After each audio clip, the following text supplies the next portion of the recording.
Welcome to hard core with doctor Deshapati Srinivas. Telangana నలుదిక్కులో ఆయన బంధుప్రీతి అడుగులు ఉన్న విద్యార్థి పరిషత్ అధ్యక్షుడిగా 3 సంవత్సరాలు డిగ్రీలోను, అటు తర్వాత ఉస్మానియాలో ఒకసారి అధ్యక్షుడిగా గెలిచినప్పటికీ మరోసారి ప్రత్యర్థుల చేతిలో ఓటమి చవి చూసిన నమ్ముకున్న వాదం తనని అందరం ఎక్కించకున్న ఎంఏ ఎల్ఎల్బి పూర్తి చేసుకొని అటు న్యాయవాద వృత్తిని చేపడుతూ కార్పొరేటర్గా, ఎమ్మెల్యేగా, ఎంపీగా గెలిచి ప్రజాసేవకు అంకితం కావాలన్న కోరిక పూర్తిగా నెరవేరనప్పటికీ పార్టీతోనే ఆయన ప్రయాణం కొనసాగుతుంది. ఆయన మరెవరో కాదు, మనతోనే ఉన్నారు ఎక్స్ఎమ్మెల్సీ రామచంద్రరావు గారు. నమస్కారం అండి రామచంద్రరావు గారు. ఇక విషయంలోకి వచ్చినట్లయితే మీ కుటుంబ నేపథ్యాన్ని గురించి ఒకసారి వివరించండి సార్. నేను అంటే మా ఫాదర్ అంతా కూడా ప్రొఫెసర్ ఉస్మానియా యూనివర్సిటీలో, అంతకుముందు బిఐటి రాంచీలో పనిచేసేవారు.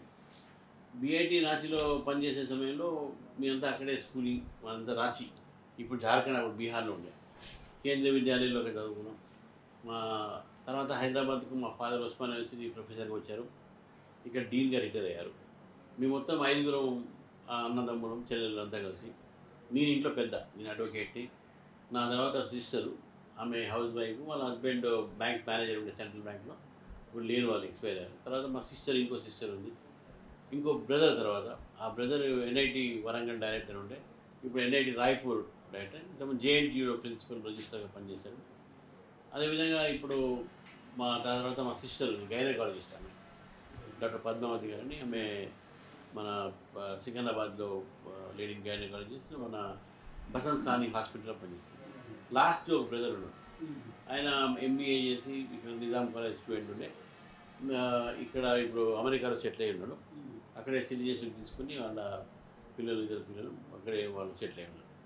నేను అడ్వకేటు, మా సిస్టర్ డాక్టరు, మా బ్రదర్ ఇంజనీరు, ఇంకో బ్రదర్ మేనేజ్మెంట్ కన్సల్టెంట్, మా ఇంకో సిస్టర్ హౌస్ వైఫ్ అని అన్ని ప్రొఫెషన్లు అంతా మా నేపథ్యం. మా అబ్బాయి ఇప్పుడు అడ్వకేటు, ఇంజనీరింగ్ చేసి లా చేసి ప్రాక్టీస్ చేస్తున్నాడు. మా అమ్మాయి కూడా సాఫ్ట్వేర్, ఆస్ట్రేలియాలో ప్రస్తుతం ఉన్నారు. మా అల్లుడు కూడా సాఫ్ట్వేర్ అక్కడే ఉన్నారు. సో ఇది నా నేపథ్యం ఉన్నటువంటి ఇది. మా కూడలు కూడా సాఫ్ట్వేర్లో పనిచేస్తాం.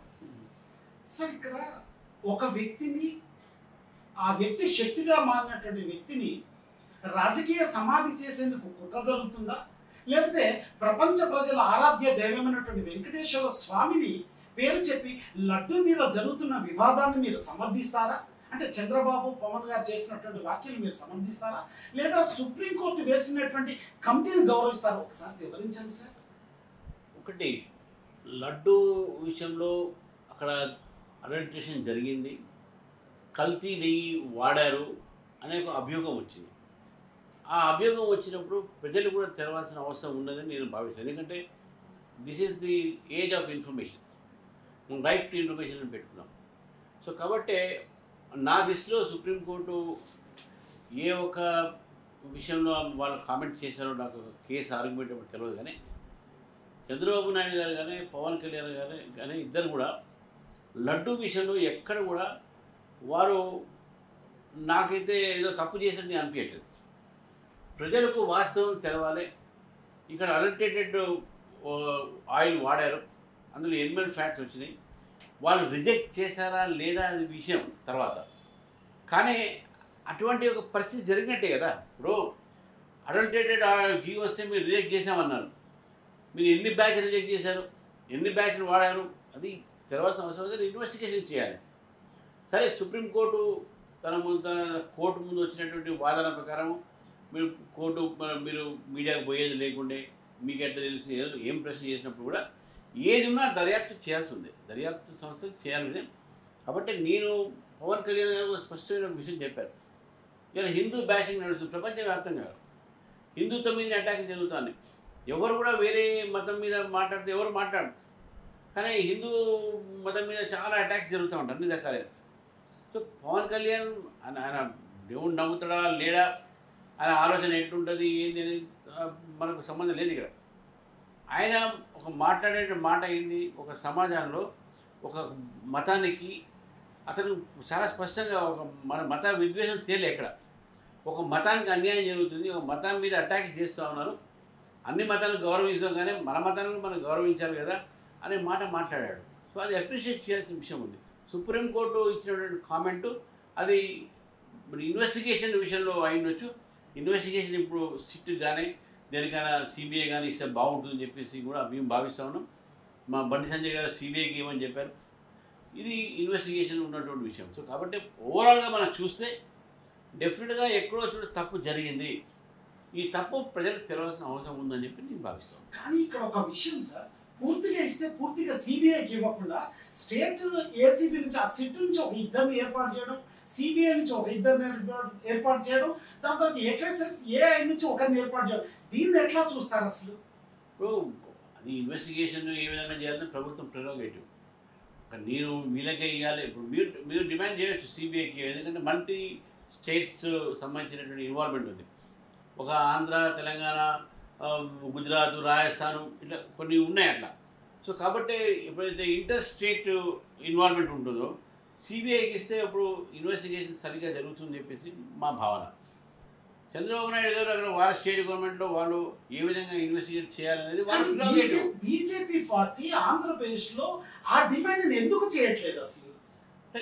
ఇప్పుడు ఒకటి మేము ప్రభుత్వంలో ఉన్నాం కదా, అక్కడ మేము ప్రభుత్వంలో ఉన్నాం కాబట్టి ప్రభుత్వం ఏ నిర్ణయం తీసుకుంటే ఆ నిర్ణయం కట్టుబడి ఉంటాం మేము అక్కడ. ఒకటి. రెండోది, అక్కడ క్యాబినెట్ మీటింగ్ అయినప్పుడు కానీ ఈ నిర్ణయం చేసేటప్పుడు కానీ తప్పకుండా ఒపీనియన్ చెప్పి ఉంటారు.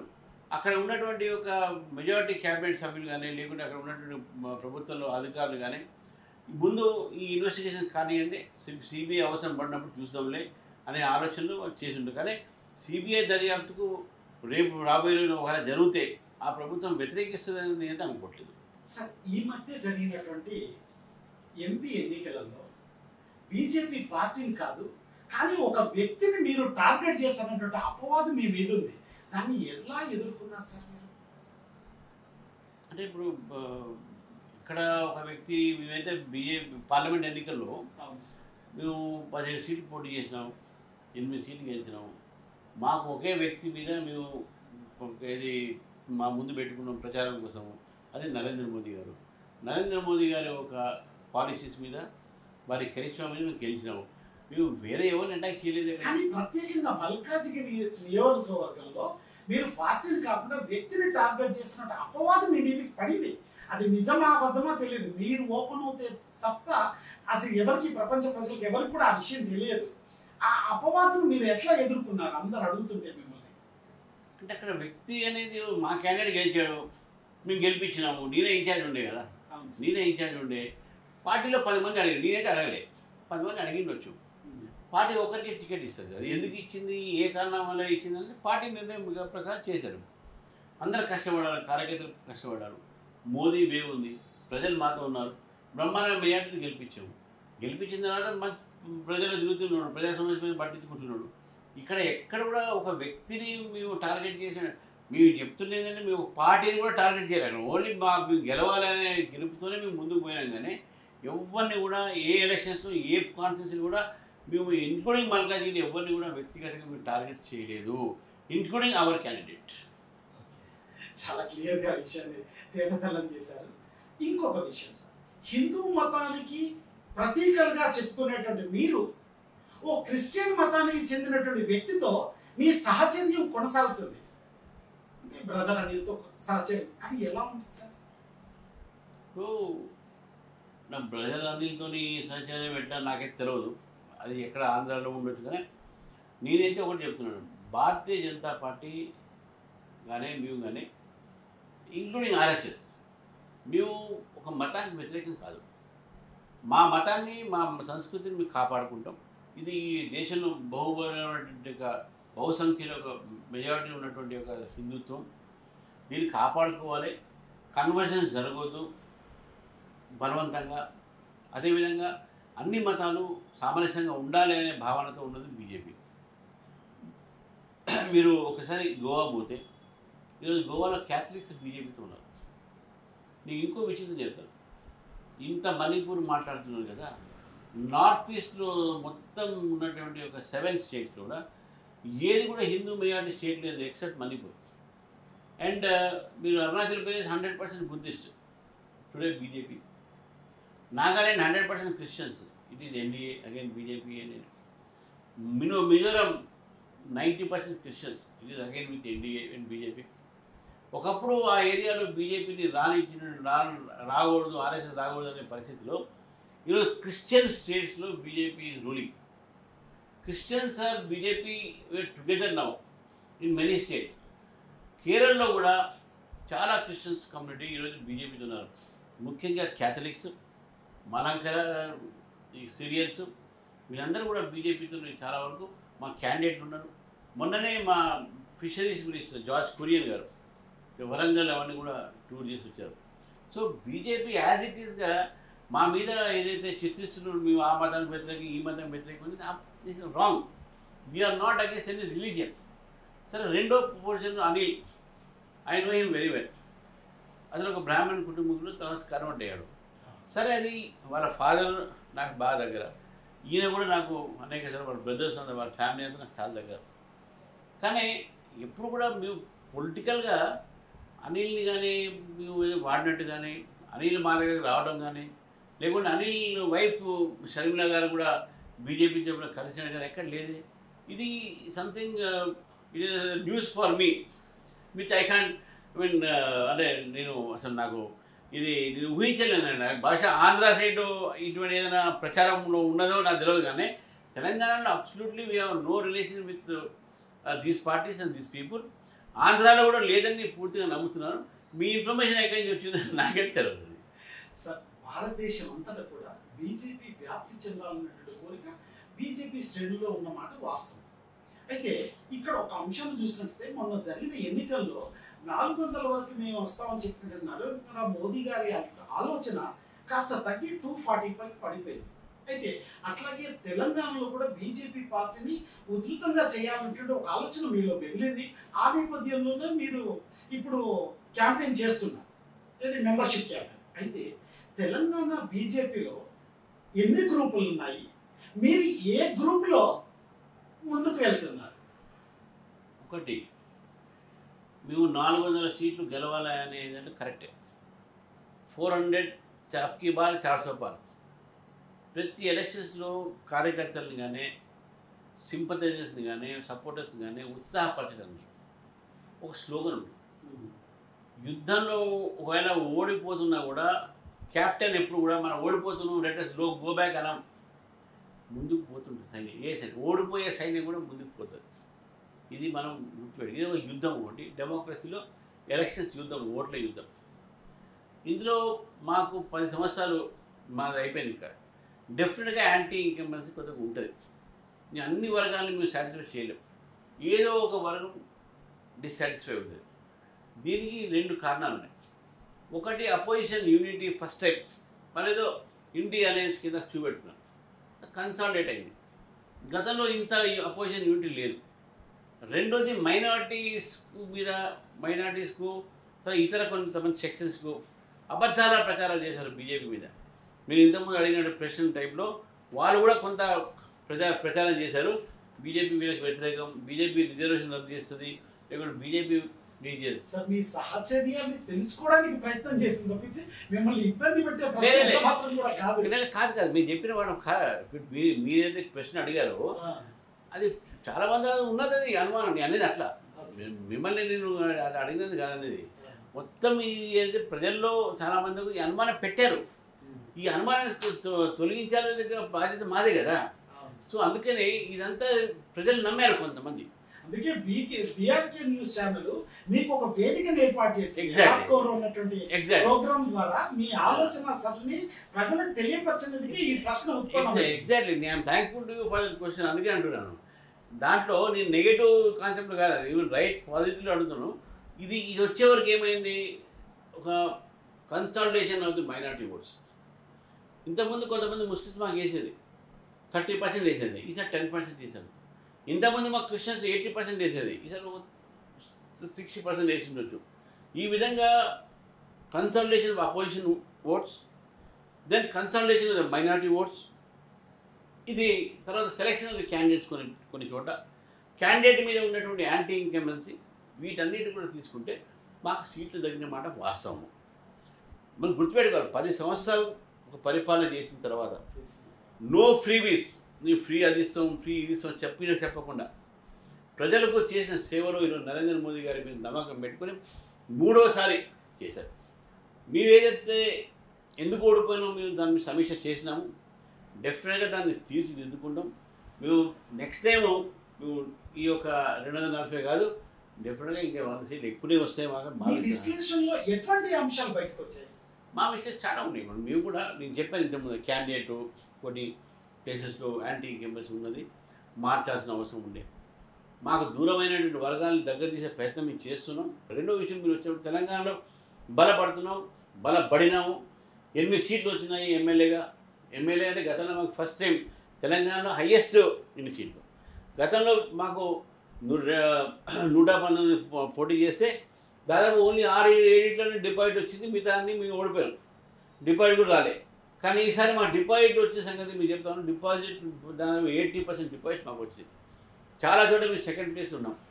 చాలా చోట మాకు సీట్లు అంటే ఓట్స్ % పెరిగినాయి. మొన్న జరిగినటువంటి ఎంపీ ఎలక్షన్స్లో 15,000 బూత్లలో మేము ఫస్ట్ ప్లేస్ ఉన్నాం. 10,000 బూత్స్లో మేము సెకండ్ ప్లేస్ ఉన్నాం. మిగతా ఒక 10,000 బూత్స్లో మేము థర్డ్ ప్లేస్ ఉన్నాం. సో కాబట్టి 15 + 25,000 బూత్స్లో ఈరోజు BJP is very strong. There may be a differences of opinion with regard to the action, but there is no groups in the party. మీ అంతా ఒకటే, వీఆర్ ఆల్ వన్ అనేది నాకు పూర్తి నమ్మకం ఉన్నది. ఆ వన్నెస్సే ఈరోజు రేపు పార్టీని బలపరుస్తుంది. BJP is going to form the government. మా యూనిటీతోనే ఫామ్ అవుతుంది. మా మధ్యన గ్రూప్స్లో మీడియాలో అయ్యే ప్రచారం అంతా కూడా కేవలం మమ్మల్ని నిరుత్సాహపరచడానికి, మనం బలహీనపరచడానికి ప్రయత్నాలు జరుగుతున్నాయి. కొన్ని సెక్షన్స్ చేస్తున్నాయి. కానీ డెఫినెట్గా ఇప్పుడు కొన్ని మీకు తెలియదు ఏమన్నా కాదు. ఇప్పుడు మీడియా హౌసెస్లో కూడా చాలామంది మాకు వ్యతిరేకంగా ఉన్నారు. వాళ్ళు మాకు వ్యతిరేకమైనటువంటి కథనాలు రాస్తూ ఉన్నారు, లేనివి కూడా రాస్తూ ఉన్నారు. కాబట్టి మేము పెద్ద we don't give much importance to it. అంటే నిప్పు లేదే పొగరాదంటారు, నిప్పే లేదంటారా? I'm admitting that definitely in all మనందరం human beings and human beings think differently. ఏ మనిషి కూడా ఒక they will not think alike. కానీ that itself is not groupism. There may be difference of opinions, but there is no differences in the people. ఆలోచనలు ఉంటాయి. ఆలోచనలు తప్పకుండా మాకు మేమంతా వీఆర్ ఆల్ హ్యూమన్ బీయింగ్స్. మనం గొర్రెలం కాదు కదా. నువ్వు చెప్పింది నేను చేస్తాను కాదు కదా. Yes we may differ with it. అల్టిమేట్గా మెజారిటీ లీడర్స్ తీసుకున్న డిసిషన్ మనం ముందు తీసుకోబోతాం. అంతవరకు మా పార్టీలో డెమోక్రసీ ఉన్నది. We are the most democratic party in the world అని భావిస్తాను. ఇప్పుడు పార్టీలో ఉన్నప్పుడు మీకు కూడా ఒక అంతర్గతం ఒక ఆలోచన ఉంటుంది, నేను కూడా పార్టీ ప్రెసిడెంట్ అయితే బాగుంది కదా అన్నటువంటి ఒక అంతర్గతంగా ఉన్నటువంటి ఆలోచన. మరి మీరు కూడా ఇప్పుడు పార్టీ ప్రెసిడెంట్ రేస్లో ఉన్నారన్నటువంటి వాదనలు బయటకు వస్తున్నాయి. దీన్ని ఎలా సమర్థించుకుంటారు మీరు? అది అంతర్గతం నా బహిరంగంగా చెప్తాను, నాకు కావాలని చెప్పేసి. డెఫినెట్గా ఇప్పుడు నేను 45 సంవత్సరాలు పార్టీలో పనిచేస్తున్నాను. పార్టీ అందరికీ అవకాశం ఇచ్చింది ప్రెసిడెంట్ చేయడానికి. నాతోటి కార్యకర్తలకు నాకు కూడా ఏమని చెప్పి అడుగుతున్నాను. ఇస్తుందా ఇయ్యదా అంటే పార్టీ అగైన్ డిసిషన్. నేను అదే నాకే ఇస్తుంది, నేనే నేను తప్పండి. అడగడం అనేది కూడా అడగంది అమ్మ కూడా అన్నం పడ్డది సామెత ఉంది కదా. సో అడుగుతున్నాను, నేను డెఫినెట్గా అడుగుతున్నాను. నాకు అర్హత ఉందా లేదా నేను భావించినా వేరే భావించలేకపోయినా అది వేరే మాట. బట్ నాకున్నటువంటి ఒక అనుభవం కానీ, నాకున్నటువంటి ఒక పార్టీలో ఉన్నటువంటి ఒక అవగాహన కానీ, ఇష్యూస్ మీద కానీ నాకున్నది కానీ నాకు ఏంటి అని చెప్తున్నాము. డెఫినెట్గా నేను ఒకటే చెప్తాను, నేను ఏదో దానికోసమే పని చేస్తాను, పార్టీ కోసం కాదు. నేను ఓడిపోయినా, ఇంతకుముందు మీకు చెప్పాను, ఎస్ నేను ఓడిపోయినా కూడా నేను ఇదే పార్టీలో 43 నుంచి ఇదే సిద్ధాంతాన్ని పార్టీ ఏమి లేనప్పుడు నేను ఎందుకు చెప్తున్నాను, నేను పార్టీ ఏమి లేనప్పుడు అది కూడా వాళ్ళు చెప్తున్నాను. మీకు పార్టీ ఎందుకు గెలిచిందంటే నేను ఎమ్మెల్సీ గెలిచినప్పుడు అప్పటికే పార్టీలో కేవలం మొత్తం 1956 నుంచి నేను గెలిచే వరకు భారతీయ జనతా పార్టీలో కేవలం 12 మంది గెలిచారు. టిల్ 2000 దాకా 2015 దాకా దాంట్లో నేను ఒక్కడిని. ఇప్పుడు ప్రజల్లో బీజేపీ పెరిగింది. అది మోదీ గారు చేయబట్టే. లేకుంటే రాజకీయ పరిస్థితులు మారుతుండే క్రమంలో ఇక్కడ మా నాయకత్వం కష్టపడుతున్న దీంట్లో మమ్మల్ని ప్రజలు గుర్తిస్తున్నారు కాబట్టి ఈరోజు పెరుగుతుంది. ఈరోజు నేను ఆ రోజు ఎమ్మెల్యేగా పోటీ చేసినప్పుడు సెకండ్ ప్లేస్లో వచ్చి 2000 ఓడిపోయాను. సెకండ్ టైం చేసినప్పుడు నేను సెకండ్ ప్లేస్ ఉన్నాను. మొన్న పోటీ చేసినప్పుడు నాకు 60,000 ఓట్లు వచ్చినాయి. నేను ఎంపీ చేసినప్పుడు నాకు 3.5 లక్షలు వచ్చినాయి. అప్పుడు ఈ ఏరియాలో బీజేపీకి ఒక్కొక్క కాన్స్టిట్యూన్సీలో 5,000 6,000 వచ్చేది. అటువంటిది నాకు 3.5 లక్షలు ఓట్లు వచ్చినాయి.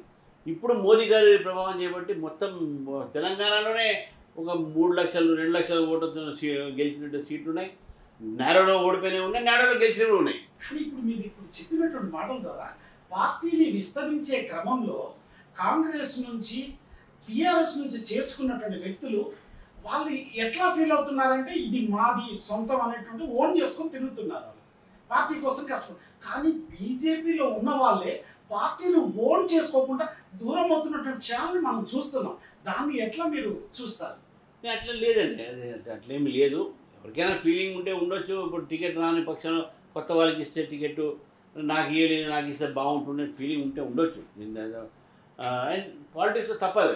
ఇదిగో 10 మంది అడిగినప్పుడు డెఫినెట్గా పార్టీ సర్వేల ప్రకారంగానే పార్టీకి ఉన్నటువంటి అవగాహన ప్రకారం టికెట్లు ఇస్తాం. టికెట్ ఇచ్చినప్పుడు కొంతమంది పాత వాళ్ళకే ఇవ్వకపోవచ్చు. అంతేగాని దానంత మాత్రాన ఈ feeling is not a official feeling of the party. ఇదంతా ఎవరికైనా ఇండివిజువల్ ఫీలింగ్ ఒకరిద్దరికి ఉంటే ఉండొచ్చు. But by and large party respects all the new comers. Party wants to develop. మేము పెరగాలనుకున్నప్పుడు డెఫినెట్గా మీకు కొత్త నీరు పార్టీలో రావాల్సి ఉంది, కొత్త వ్యక్తులు రావాల్సి ఉంది. Will get you all. కొత్త నీరు వస్తున్నప్పుడు పాత నీరు పోయే అవకాశం ఉంటుందా? పాత నీరు పోయే అవకాశాలు ఏమి ఉండదు. పాత నీరు కొత్త నీరు కలుస్తేనే కదా దానికి రుచి. దేశంలో 4 రాష్ట్రాల్లో ఎన్నికలు జరగాల్సిన సందర్భం. ఆల్రెడీ జమ్మూ కాశ్మీర్లో ఎన్నికలు అయిపోయాయి, హర్యానాలో ఎన్నికలు అయిపోయాయి. ఇప్పుడు జరగాల్సింది మహారాష్ట్రలో, నెక్స్ట్ వచ్చి జార్ఖండ్లో జరగాలి. కానీ ఇక్కడ పెరగాల్సినటువంటి బీజేపీ యొక్క ఆధిపత్యము ఇక్కడ తగ్గిపోతున్నటువంటి క్రమం. జమ్మూ కాశ్మీర్లో కావచ్చు, హర్యానాలో కావచ్చు, మీ ఆధిపత్యం తగ్గిపోతున్నట్టుగా విశ్లేషణలు బయటకు వస్తున్నాయి. మరి మీరు దీన్ని కాపాడుకునే నేపథ్యంలో మీరు ఎట్లా విశ్లేషణ చేస్తారు?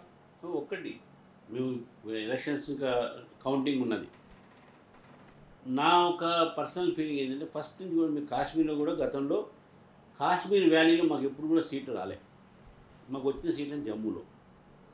ఈసారి కూడా మాకు జమ్మూలో నాకున్న ఊహాగానం ప్రకారం, లేకుంటే మా కిషన్ రెడ్డి గారు ఇన్ఛార్జ్ ఉండే వారితో నేను చర్చించినటువంటి ఒక నేపథ్యంలో నేను ఊహిస్తున్నది 25 నుంచి 30 సీట్ల మధ్యన బీజేపీకు కాశ్మీర్ మొత్తం మన జమ్మూను కలిపి మాకు వస్తాయి, డెఫినెట్గా వస్తాయి. అధికారం రానట్లే కదా. మేము అధికారంలో వస్తామని చెప్పేసి ఎట్లా అంటున్నాం? డెఫినెట్గా ఏ సింగిల్ పార్టీకి మెజారిటీ రాదు. ఎందుకంటే కాశ్మీర్ వ్యాలీ అవుతుందో అక్కడ మొత్తం డామినేట్ బై ఒక పర్టికులర్ కమ్యూనిటీ. డెఫినెట్గా అలయన్స్ వస్తుంది. మీకు డెఫినెట్ చూడండి, బీజేపీకు 25 నుంచి 30 సీట్లు వస్తాయి జమ్మూ రీజియన్లో. కాశ్మీర్ రీజియన్లో మీకు వీక్ ఉన్నాం, కానీ ప్రజలు మాత్రం ఉన్నారు. దానికి కారణం ఏంటంటే అందరూ ఓటింగ్లో పార్టిసిపేట్ చేశారు, చాలా పీస్ఫుల్గా జరిగింది. కొన్ని పొలిటికల్ పార్టీస్ మాత్రం చేతులు సిద్ధంగా ఉన్నారు. రేపు ఎవరు ఎట్లా ఉంటుంది జరిగి రామారావు గారు అక్కడే ఉన్నారు. గతంలో మనం చూసిన ముఫ్తీ మహబూబా ముఫ్తీ లాంటి వ్యక్తులే బీజేపీతో చేయగలపాల్సిన ప్రయత్నం చేశారు. వాళ్ళు ప్రభుత్వం చేశారు, ప్రభుత్వం నడిచింది కొన్నోళ్ళు. కాబట్టి పాలిటిక్స్లో ఎప్పుడు ఏమవుతుంది, ఎవరితో గెలుస్తారు, ఎవరితో విడిపోతారు అనేది మనకు తెలియదు. రెండోది హర్యానా వచ్చారు. హర్యానాలో కూడా ఏది ఉన్నప్పుడు కూడా అసలు కూడా 10 సంవత్సరాలు అయింది. ఇవన్నీ ఏంటంటే భారతదేశంలో యాంటీ ఇన్కంబెన్సీ చాలా తొందరగా వస్తుంది. ఒప్పుకుంటున్నట్లే కదా. ఏది యాంటీ ఇన్కంబెన్సీ ఇప్పుడు ఓడిపోతే ఒప్పుకోండి కదా. మేము ఏమంటాం చెప్తున్నాండి, మేము యాంటీ ఇన్కంబెన్సీ ఉంటుంది కాబట్టి ఈ కథనాలు వస్తున్నాయి. కానీ హర్యానాలో మన బీజేపీని గెలుస్తుంది. దానికి కారణాలు చెప్తాను. అక్కడ కారణాలు ఏంటంటే ఆమ్ ఆద్మీ పార్టీ కాంగ్రెస్ మధ్యన ఉన్నటువంటి ఒక విభేదాలు కానీ, అక్కడ ఈ కొత్తగా వచ్చినటువంటి పార్టీలు కొన్ని వికాస్ పార్టీ కానీ వాళ్ళ మధ్యన అంతర్గత ఒక సంబంధించినటువంటి ఒక ఏదైతే డిస్ప్యూట్స్ ఉండేదని అక్కడ చూసిన తర్వాత ప్రజల్లో మళ్ళీ బీజేపీకి అవకాశాలు ఇస్తే బాగుంటుందని చెప్పేసి ఆలోచన ఉన్నారు. కాకపోతే కూడా సీట్లు తగ్గొచ్చు మాకు. నేను అది డెఫినెట్గా జార్ఖండ్లో తప్పకుండా బీజేపీ వస్తుంది. జార్ఖండ్లో బీజేపీ వస్తుంది, మహారాష్ట్రలో కూడా బీజేపీ వస్తుంది. బీజేపీ శివసేన అలయన్స్ కొత్త శివసేన అలయన్స్లో బీజేపీ రాదు. మన మా పార్లమెంట్లో మేము చూసిన తర్వాత మాకు ఒక తెలిసిపోయింది, మాకు ఎక్కడెక్కడ మాకు లూప్ హోల్స్ ఉన్నాయి, మేము లూప్ హోల్స్ ప్లగ్ చేస్తాం. కాబట్టి డెఫినెట్గా భారతీయ జనతా పార్టీ ఈ 4 రాష్ట్రాలు కూడా ఈ ఒక ఏదైతే స్టేట్స్ నడుస్తున్నాయో ఉత్తరాదిగా ఆ 2 దాంట్లో వెస్టర్న్ సైడు మహారాష్ట్రలో, అదేవిధంగా Jharkhand eastern side, north east west ఇవన్నీ కూడా బీజేపీకి వస్తాయి. ఇప్పుడు కూడా పక్కా కాకపోతే కొన్ని సీట్ తగ్గుతాయి, బాగా సీట్ తగ్గొచ్చు. బట్ వీళ్ళు డెఫినెట్ ఏర్పాటు చేస్తే మీరు చూడండి, ఈరోజు నేను చెప్తున్నాను, రేపు మీరే చెప్తారు నాకు పిలిచి. నిజంగా డెఫినెట్గా. అయితే దేశం యావత్తు సిగ్గుపడ్డటువంటి అంశాన్ని మనం చూసాం. కలకత్తా ఆర్జేకర్ మెడికల్ కాలేజ్లో జరిగిన దుర్ఘటన యావత్తు భారతదేశ ప్రజలందరినీ కూడా బాధ పెట్టింది. అయితే ఇది పోరాటం చేయాల్సిన, ఆ సంఘటన పైన పోరాటం చేయాల్సినటువంటి బీజేపీ పార్టీ మరి ఎందుకు మమతా బెనర్జీ పైన పోరాటం చేయట్లేదు? ఆ సమస్యకు పరిష్కారం దిశగా ఎందుకు ప్రయత్నం చేయట్లేదు? మీ మాటల్లో విందాం సార్. బీజేపీనే కదా ఫోర్ ఫ్రంట్ ఉన్నది అక్కడ. ఆర్జేకర్ హాస్పిటల్లో మొత్తం ఇక్కడ జరిగినటువంటి దీంట్లో ఎక్కువ భాగము భారతీయ జనతా పార్టీ నాయకుల మీదనే అరెస్ట్ జరిగినాయి, కేసులు పెట్టారు. సుప్రీంకోర్టు కూడా ఇంటర్ఫియర్ అయింది. స్టూడెంట్స్ మద్దతుగా ఆ రోజు భారతీయ జనతా పార్టీనే వాళ్ళతో ఉన్నది.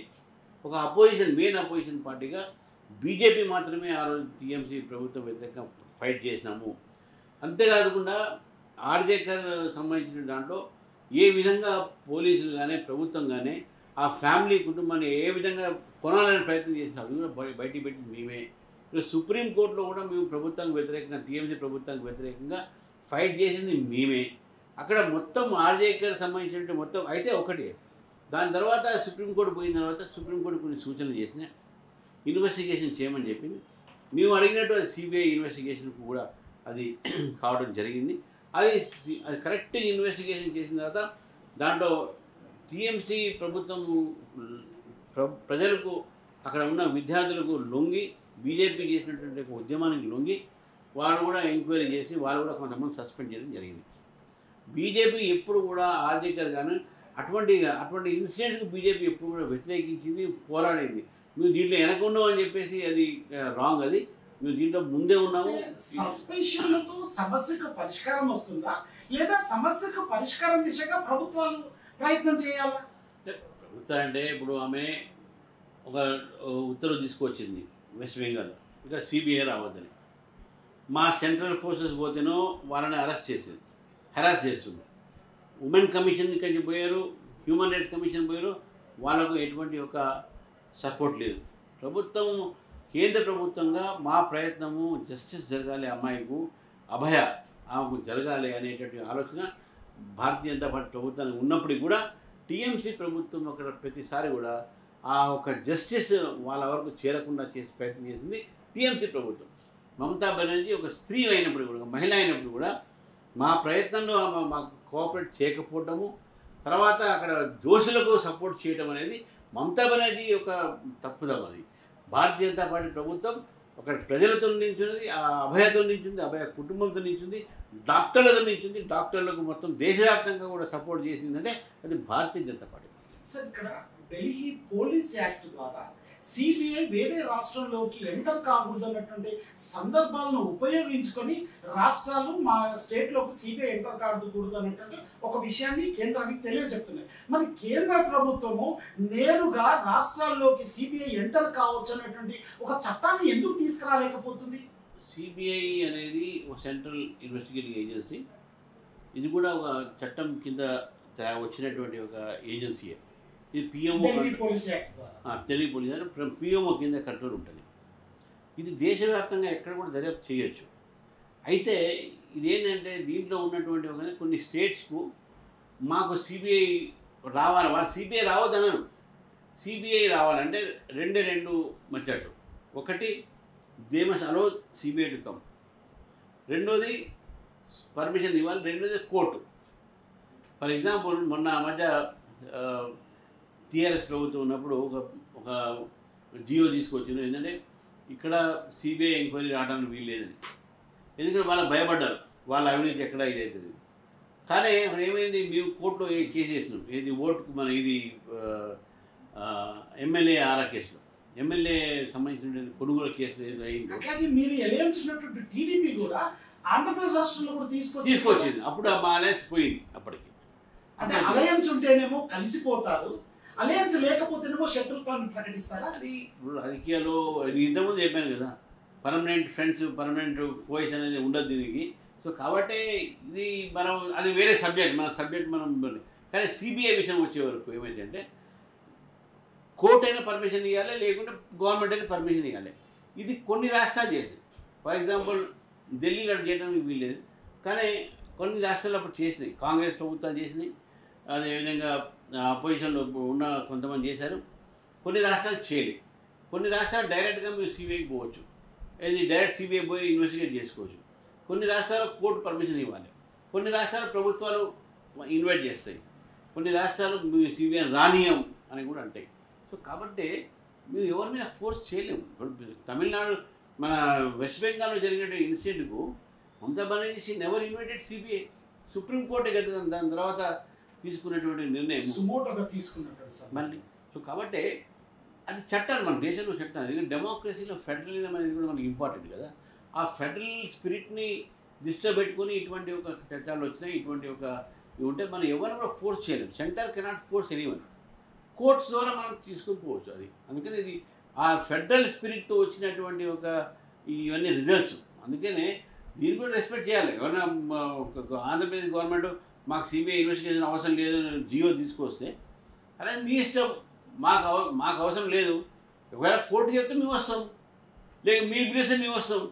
ఏవైతే మనకు ఉన్నటువంటి ఒక పర్మిట్స్ ఉన్నాయో దాని లోపలనే మనం ఏదైనా చేయగలుగుతాం. సిబిఐ కానీ ఇంకెవరో కానీ ప్రభుత్వం. అందుకని టీఎంసీ ప్రభుత్వం అక్కడ ఫాల్ట్లో ఉంది కాబట్టి మేము దాని మీద ఇన్వెస్టిగేట్ చేయాలని చెప్పి మేము అడిగినాం. మేమే ఫైట్ చేసినాం. BJP is always with the victims of such nature. So ఇప్పటికైనా ఆ సమస్య పరిష్కారం దొరికేటువంటి అవకాశం ఏమి ఉందంటారా? ఇప్పుడు ఆ ఇన్సిడెంట్ అయిన తర్వాత 2-3 ఇన్సిడెంట్ జరిగినాయి కదండి. నేనేమంటున్నా, సమాజంలో ఇటువంటివన్నీ మీరు అన్నది ఇంత సిగ్గు అంటే మనం నిజంగా తల వంచుకోవాలి. మానవత్వం అనేది తల వంచుకోవాల్సినటువంటి ఇన్సిడెంట్స్ ఇవన్నీ కూడా. ఇది దాని మీద యాక్షన్ లేనందుకు ప్రభుత్వాల మీద మనం పడుతున్నాం. కానీ అదర్వైజ్ సమాజంలో మనమే దీనికి ఆలోచించుకోవాలి ఎందుకు అవుతున్నాయి. ఒక థియరీ ఏమంటుందంటే విచ్చలవిడిగా మద్యం అమ్ముడుపోతున్నాయి కాబట్టి ఇవి జరుగుతున్నాయని. ఒక థియరీ ఏముందంటే బికాజ్ సోషల్ మీడియాలో జరుగుతున్నటువంటి ఒక ఏవైతే కంట్రోల్ లెస్గా ఏవైతే వస్తున్న చిత్రాలు వస్తున్నాయి దానివల్ల అవుతున్నాయి కొంత ఒక స్టడీ అంటుంది. ఒక స్టడీలో అసలు టోటల్గా వాల్యూస్ పడిపోతున్నటువంటి ఎడ్యుకేషన్ లేదు, లేదు ఎడ్యుకేషన్లో మనకు వాల్యూస్ పోతున్నాయి కాబట్టి ఇవి అవుతున్నాయని చెప్తున్నారు. కాబట్టి దీనికి ఈ 3 అంశాలతో పాటు పోలీసింగ్ ఎందుకు డెవలప్ చేయట్లేదు? ఇవన్నీ పోలీసింగ్ మద్యాన్ని అమ్మేటువంటిది ప్రభుత్వాలే, టెండర్లు పిలిచేది ప్రభుత్వాలే, ప్రజలకు తాగించేది ప్రభుత్వాలే, తాగిన తర్వాత పట్టుకునేది ప్రభుత్వాలే. కానీ చివరికి నెపం అక్కడ. రెండో అంశానికి వచ్చినప్పుడు కూడా అది ప్రభుత్వాలు చేస్తున్నట్టు. కానీ ప్రజలకు భద్రత కల్పించాల్సినటువంటి పోలీసింగ్ వ్యవస్థని ప్రభుత్వాలకు ఎందుకు ఏర్పాటు చేయడం లేదు? ఇది ముఖ్యమైనటువంటి అంశం. వాస్తవం ఇది. మీరు అన్నట్టు ఇన్వెస్టిగేషన్ పాయింట్లో సక్సెస్ అవుతున్నారు, ప్రివెన్షన్ పాయింట్లో సక్సెస్ కావట్లేదు. ఇది ప్రివెన్షన్లో వస్తుంది కంపల్సరీగా. ప్రివెన్షన్ సొసైటీ కూడా మనం కోఆపరేట్ చేయాలి కదా, ప్రభుత్వాలతో కానీ ఏజెన్సీస్తో కానీ. సొసైటీ కూడా మనం దొంగతనాలు అవుతున్నాయంటే ఇప్పుడు ఎక్కడో చోట మర్డర్ అవుతుంది. మర్డర్ అవుతుందంటే మన దానికి పోలీస్ ఇన్వెస్టిగేట్ చేసి పట్టుకుంటారు. మర్డర్ ఎందుకు అయింది అనే విషయం మీద మనం ఆలోచిస్తే దానికి అనేక కారణాలు ఉంటాయి. కానీ ప్రజాస్వామ్యంలో ప్రజా సమూహాలను చైతన్యపరచాల్సినటువంటి బాధ్యత ప్రభుత్వాలపైనే ఉంది. కానీ ప్రభుత్వాలు ఆ పని చేయట్లేదు కదా. అది చేస్తున్న లార్జర్ క్వశ్చన్. అందుకని అంటున్నా వాల్యూ బేస్డ్ ఎడ్యుకేషన్ ఉండాలి అంటాం మనం, పేరెంటింగ్ మంచిగా ఉండాలని చెప్తాం మనం, పోలీసింగ్ మంచిగా ఉండాలని చెప్తాం మనం. కానీ అది జరుగుతున్నాయా లేదా అనేది అది ఒక. సో దానివల్ల రీకాల్ వ్యవస్థను తీసుకొస్తే ఎట్లా ఉంటుంది సార్ మీ ఆలోచనలో? డెఫినెట్ రీకాల్ వ్యవస్థ డిబేటబుల్ పాయింట్. అది ఒక ప్రభుత్వం ఫెయిల్ అయితే రీకాల్ చేయాలి, వ్యక్తిని రీకాల్ చేయాలి అనేటువంటి మన దగ్గర 5 years రీకాల్ అవుతుంది, పబ్లిక్ రీకాల్ చేస్తుంది, కూర్చోబెడుతుంది. కానీ రీకాల్ వ్యవస్థ మన దేశంలో లేదు ఎక్కడ కూడా. సో కాబట్టి బీజేపీ ఈ వైపున ఎందుకు ఆలోచన చేయట్లేదు? అది ఒక మీలాంటి వ్యక్తులు బీజేపీ పార్టీకి మరి ఎందుకు రిప్రజెంట్ చేయకూడదు? రీకాల్ అనేది అయితే అంటే రిఫరెండం అంటే ప్లెబిసైడ్ అంటే రీకాల్ అంటే ఇవన్నీ కూడా ఏంటంటే ఇది policy decision of the party. ఈ ఒక్కడనే ఎవరైనా నమ్మినా కూడా దాన్ని నేను ఒక్కడిని ఇన్ఫ్లుయెన్స్ చేయలేదు. అడుగు ఎప్పుడు కూడా ఒక్కరితోటే ప్రారంభం అవుతుంది. సో అది ప్రజా సంవాలుగా వస్తుంది. కరెక్టే, ప్రజాస్వామ్యం మీద పోరాటం జరుగుతుంది. రీకాల్ అనేది కొన్ని కంట్రీస్లో ఉన్నాయి, మన దగ్గర లేదు అది. బట్ రీకాల్ అనేది ఈజ్ ఎ గుడ్ స్టెప్. నిజంగా ప్రభుత్వం మీద ప్రజల నమ్మకం పోతే, కానీ మన నెంబర్ ఆఫ్ స్టేట్స్ ఎక్కువ ఉన్నాయి. ప్రతి స్టేట్లో ఇటువంటి సిచ్యువేషన్ వచ్చింది అనుకోండి, ప్రతి ఒక్కరు మనం రీకాల్ కావాలని అడుగుతారు. ఇవన్నీ పొలిటికల్ అన్రెస్ట్ కూడా డెవలప్ అవుతుంది, పొలిటికల్ ఇన్స్టేబిలిటీ కూడా రావచ్చు. అసెంబ్లీ ఎన్నికల కోసం దేశం మొత్తం ఒకేసారి ఎన్నికలు జరపాలన్నటువంటి ఆలోచన చేసినప్పటికీ మరి ఇట్లాంటి సందర్భాన్ని కూడా చేస్తే బాగుంది కదా, రీకాల్ వ్యవస్థను కూడా తీసుకొస్తే బాగుండేది కదా. డెఫినెట్గా దీని మీద డిబేట్ చేయొచ్చు. నేను అదే అంటున్నాను, రీకాల్ వ్యవస్థ అనేది ఒక పొలిటికల్ సిస్టంలో ఒక పొలిటికల్ ప్రాసెస్. అది ఆ పొలిటికల్ ప్రాసెస్ మన దేశంలో అది పనికి వస్తుందా లేదా అని డిబేట్ చేయాలి. దాన్ని నేను మీరు కాదు కదా, మనం we can debate. Before 1960 we have జమిలీ ఎలక్షన్స్, కానీ అక్కడ ఫెయిల్యూర్ నుంచి చూసాం కనుకనే మళ్ళీ దాని నుంచి పరిణతి చెంది ఇలాంటి సిస్టమ్ ఏర్పాటు చేసుకున్నాం. మళ్ళీ అదే సిస్టంలోకి వెళ్తున్నాం కదా. సో నేనేమంటానంటే ఈ సిస్టమ్ని ఏర్పాటు చేసుకున్నప్పుడు ఆ సిస్టమ్ని ఎందుకు ఏర్పాటు చేసుకోవద్దు అనేది ప్రశ్న. అదే పార్లమెంట్ చేయాలి, గవర్నమెంట్ చేయాలి, ఇవన్నీ పార్లమెంట్ అంటే మీ పార్టీనే కదా సార్, పార్లమెంట్లో ఉంది అధికారంలో. వాళ్ళు పొలిటికల్ పార్టీస్ ఇది కూడా మీరు మా పార్టీ చేయలే కదా. పొలిటికల్ పార్టీస్ అనేది ఒక president of India, former president of India committee పెట్టి వాళ్ళ ఒపీనియన్ తీసుకొని ఇది తీసుకొచ్చినటువంటి ఆ లార్జర్ ఒపీనియన్ మీద తీసుకొచ్చినటువంటిగా ఇది. మీరు అన్నట్టు దేశంలో ప్రజాస్వామ్యం ఉంది. ప్రజాస్వామ్యంలో ఇట్లాంటి కమిటీలు ఎటువంటి రిపోర్ట్లు వస్తున్నట్టు మనందరం చూసిన వాళ్ళమే, మనందరికి తెలుసు. ఇది ఆ క్రమంలో వచ్చినటువంటి విషయం మనందరికీ విదితమే. ఆ కమిటీ రిపోర్ట్ మీద మనము తప్పు పట్టడానికి వెళ్ళింది. కరెక్ట్గా అందరు ఒపీనియన్ ఇచ్చారు కదా, ఏ పార్టీ ఏదో చెప్పండి, ఇంక్లూడింగ్ కమ్యూనిస్ట్ పార్టీస్ ఇవన్నీ ఒపీనియన్ అగేన్స్ట్ ఇచ్చినవచ్చు. That's different thing. దానికి ప్రాస్ అండ్ కాన్స్ ఉంటాయి, ప్లస్ అండ్ మైనసెస్ ఉంటాయి. కానీ everyone has given their opinion. ఆ ఒపీనియన్ ఇవ్వలేదు, ఇట్నే రిపోర్ట్ పడేశారంటే అది వేరే మాట. President of India credible person has taken opinion from all political parties. నేను అది సరే డిఫరెంట్ క్వశ్చన్. మీరు అన్న పాయింట్ ఏది రీకాల్ అవుతుందో, it is also this method is available, ఈ recourse is available in many countries. మన దేశంలో ఆ సిస్టమ్ లేదు. మీరు అన్నట్టు ఆ సిస్టమ్ రావాలంటే మళ్ళీ మేధావులందరూ కూడా లేదు, మీరు మంచిగా చేయట్లేదు, మిమ్మల్ని రీకాల్ చేసే పవర్ మాకు ఇవ్వండి అనేది ఒక ఉద్యమం రావాల్సిందే. కానీ ఇది నేను మీరు చెప్తే కాదని చెప్పి నా ఒక భావన. మీ మాటల ద్వారా ప్రజా సమూహాల్లో చైతన్యం రగలాలి. చైతన్యం రగిలినప్పుడు మాత్రమే పార్లమెంటు వ్యవస్థ అనేది ముందుకు వస్తున్నటువంటి విషయాన్ని మీరు తెలియపరచాలి. Right sir.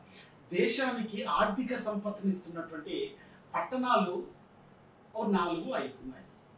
అందులో హైదరాబాద్ కావచ్చు, బెంగళూరు కావచ్చు, ఈ రెండు కూడా కాంగ్రెస్ హస్తగతంలో ఉన్నాయి. మరి మహారాష్ట్రలో ఉన్నటువంటి ముంబాయి ఎవరి హస్తగతంలోకి వెళ్ళబోతుంది?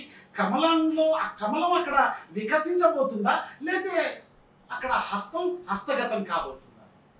నేనేమంటున్నా, ప్రభుత్వాలు ఏదైనా సరే they are part of this country. ఇప్పుడు స్టేటు కాంగ్రెస్ వచ్చినా, కమ్యూనిస్ట్ వచ్చినా, ఎవరు వచ్చినా ఈ దేశంలో ఒక ఫెడరల్ సిస్టమ్ ఒక భాగం అది. సో కాబట్టి అది ప్రాస్పర్ అయితేనే కదా దేశం ప్రాస్పర్ అయ్యేది.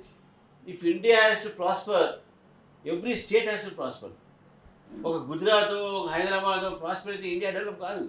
సో ఇక్కడ కాంగ్రెస్ పార్టీ ఉన్నా, అక్కడ కాంగ్రెస్ పార్టీ ఉన్నా, ఒకవేళ వాళ్ళు దీన్ని డెవలప్ చేసిన ultimately which is growing, India is growing.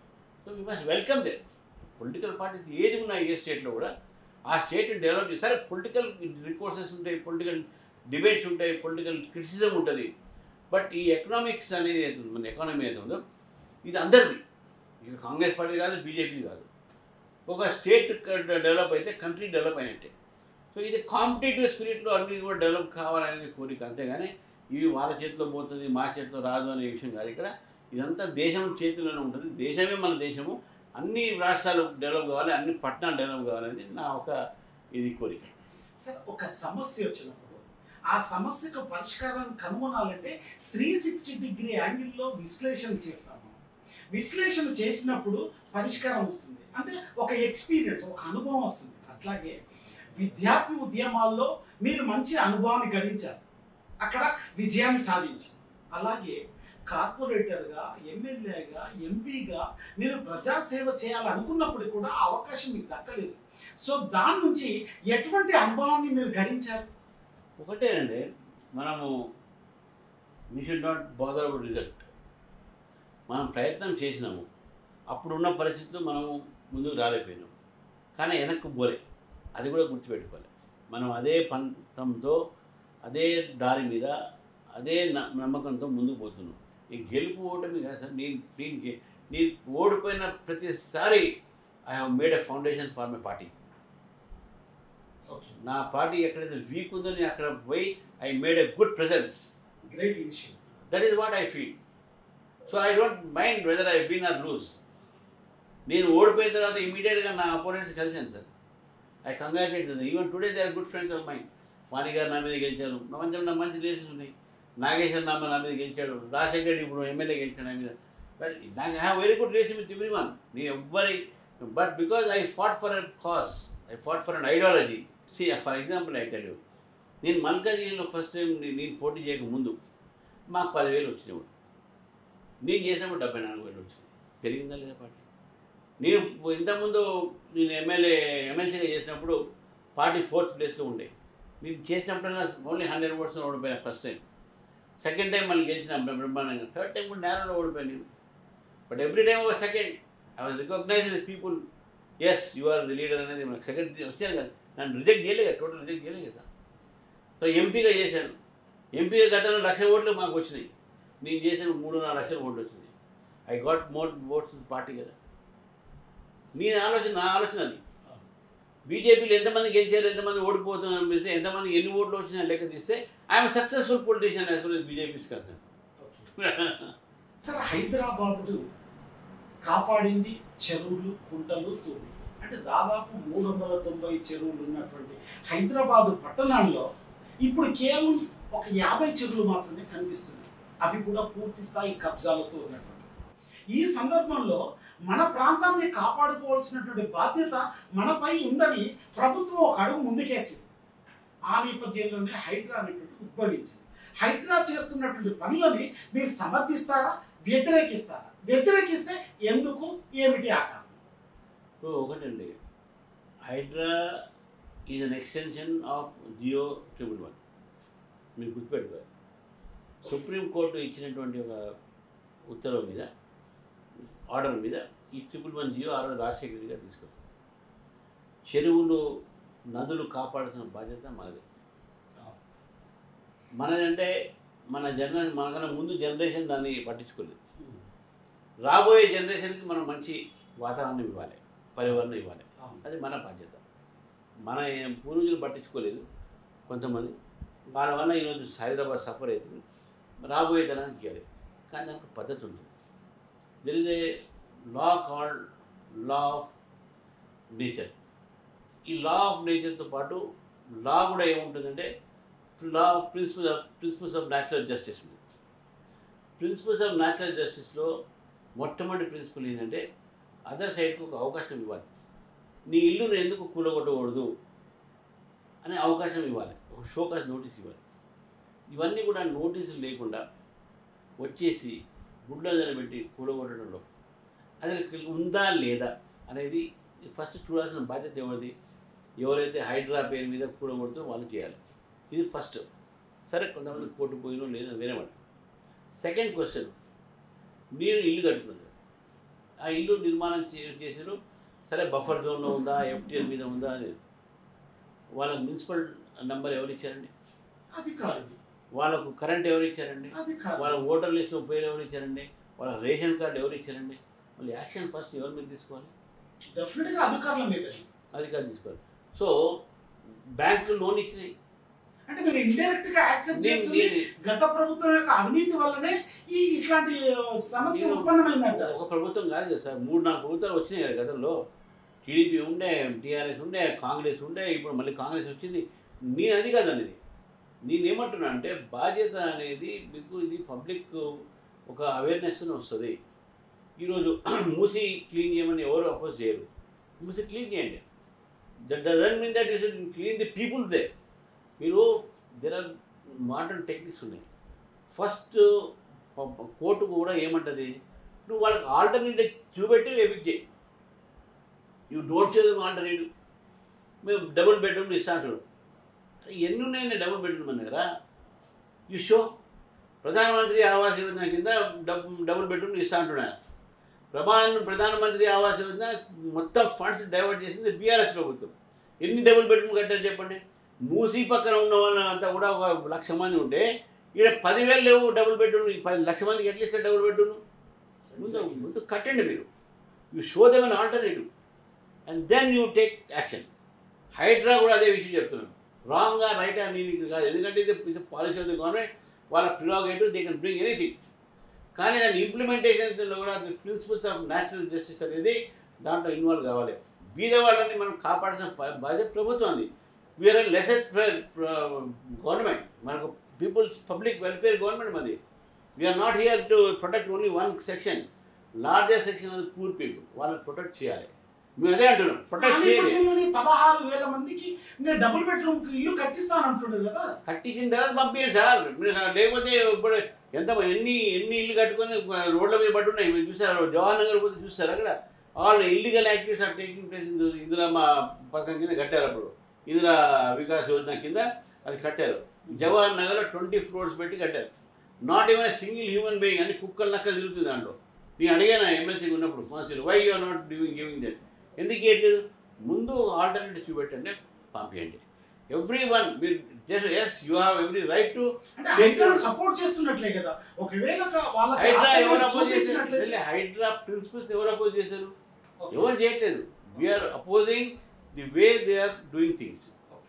First, they are not taking action against those who are responsible for it. One. Number two, you are not giving them notices.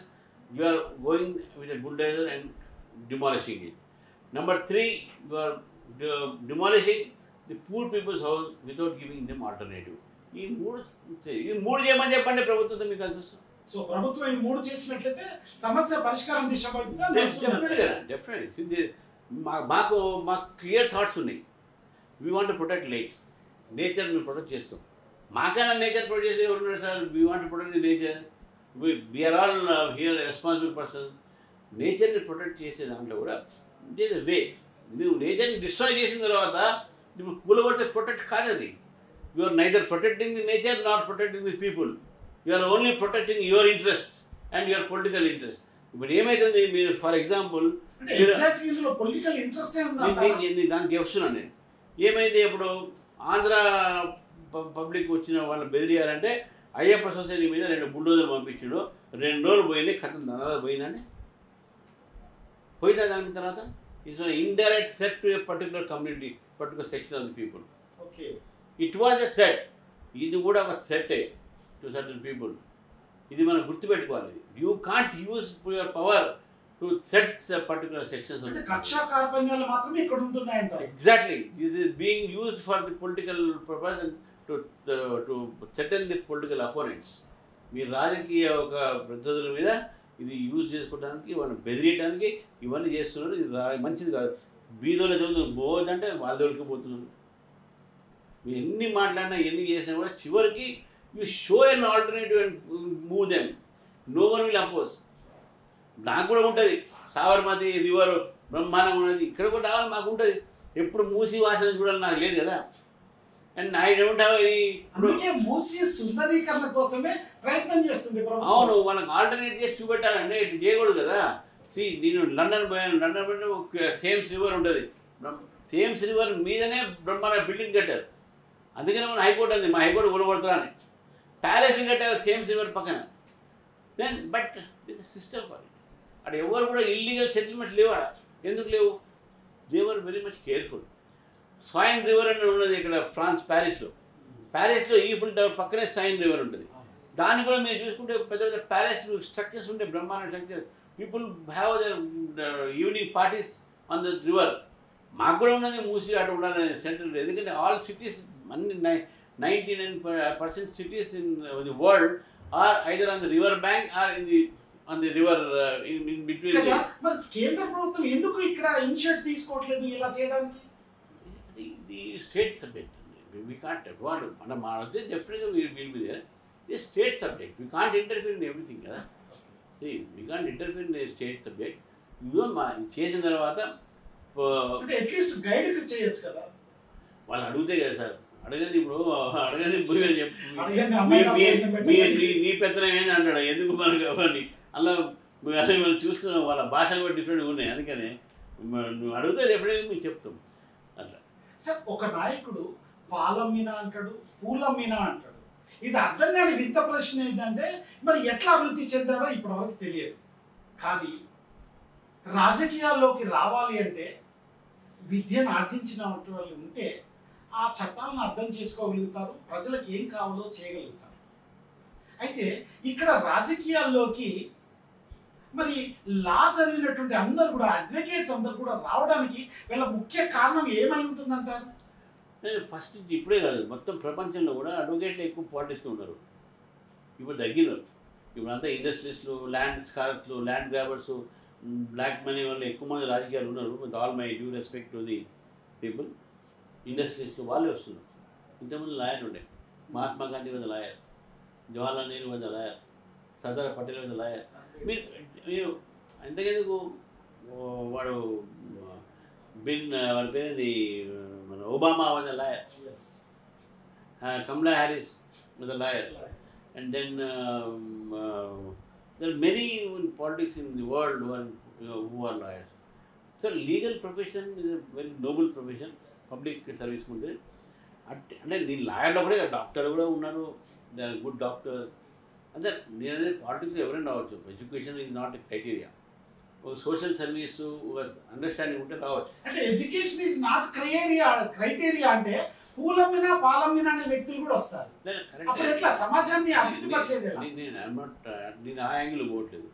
నేనేమంటే అల్టిమేట్గా మనిషి రాజకీయాల్లో రావడానికి కారణం ఇది. అది నేను what is the reason that you are coming to politics? ఒకడన్నా అడిగారు, నువ్వు ఎందుకు రావాలనుకుంటావు పాలిటిక్స్లోని? సార్ ఫుల్ సంపాదించిన డబ్బులు సార్, ఏం చేయాలి సార్ రాజకీయాలు వద్దాం అనుకుంటున్నాను ఆయన. For social status people want to come in politics. అది కాదు యాటిట్యూడ్. మీరు స్టూడెంట్ డేస్ నుంచి కొట్లాడి పోరాడి జైలుకి పోయి బయటకు వచ్చి మేము అదే లైన్లో పోతున్నాం అంటే because we believe certain things, certain policies, certain principles in our life. Certain ఇది మంచిది, రాజకీయం ఈ దేశానికి మంచిది. ఆ రోజు నుంచి ఈరోజు ఆర్టికల్ 370 వ్యతిరేకంగా జైలుకు పోయి వచ్చిన మనుషులు మేము. ఈరోజు ఆర్టికల్ 370 తీపిచ్చేసినాం. అంటే మా లైన్ ఆఫ్ థింకింగ్. అంటే కమ్యూనిస్ట్ పార్టీలో నేనేమంటా, మేమే కాదు, communist party they also follow. Unfortunately they are today irrelevant in Indian politics. Communist పార్టీలు ఫైట్ చేశారు. కానీ ఈరోజు మీరు అదే వరదన్ గారిని, అదే రాజా గారిని, అదే సోమనాథ్ చటర్జీ గారిని ఇప్పుడు గెలవమని చెప్పండి. దే కాంట్, బికాజ్ పాలిటిక్స్లో మొత్తం కూడా కమర్షియలైజ్ అయిపోయింది. ప్రజలు కూడా పూర్తి స్థాయిలో చైతన్యవంతులు. Politics have been commercialised with new entry of new breed of aspirants in politics who have very little interest on public welfare. Inka thanks that many people with good political background are coming with some thinking. అంతేగానే ఏదో వచ్చేసి డబ్బులు ఉన్నాయి కదా వచ్చేసి settle అవుతుంది. So that is what మేము కూడా బాధపడుతున్నాం. ఇది పొలిటికల్ సిస్టమ్, ఇక మనం ఏం చేయలేము దానికి. Public should elect good people అంతే. Thank you very much sir. మళ్ళీ మరోసారి మరో ఇంటర్వ్యూలో కలుద్దాం. Stay tune to BRK news.